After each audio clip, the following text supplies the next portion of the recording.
野钓水底总是坑坑洼洼，钩饵在水下到底是躺着还是立着还是离底，心里一点数都没有。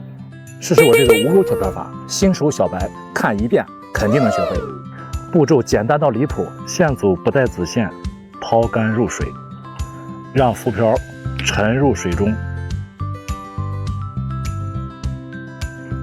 现在浮漂被拉黑，我们就可以开始修剪线皮了。修剪到5目6目都可以。接着抛竿入水。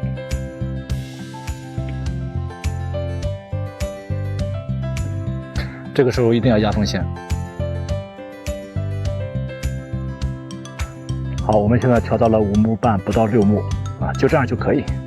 接着我们把子线带上，子线双钩是有重量的，咱们就可以把浮漂看看能拉下去几目就行了。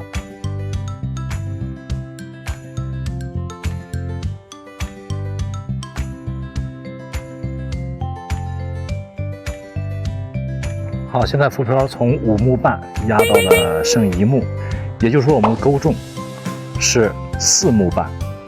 刚才咱们不带子线调的是5目半，这就是咱们的最钝点。刚才带上子线压到了1目，那么掉1目就是我们的最灵点。1到5目半之间你都可以钓。假如说我抛到了5目半，这个时候出口可能就不是那么痛快，可能就是点动或者顶漂，那你钓到1目它一定是钝口，没错吧？这样你就知道了我现在钓的是灵还是钝。反正你就记着，钓1到5目半之间都没有问题，只是出口不一样而已。如果小鱼闹得欢，你就继续往上推一推，把子线改短，这样不就避小鱼了吗？钓的时候根据鱼情变化调整目数，鱼个体小了，密度低了，钓的目数高一点；如果鱼情好，个体大，咱就钓的灵一点，1目2目3目都没有问题。这么简单的调漂方法，赶紧学起来，野钓调漂再也不用慌慌张张。记得点赞关注哦。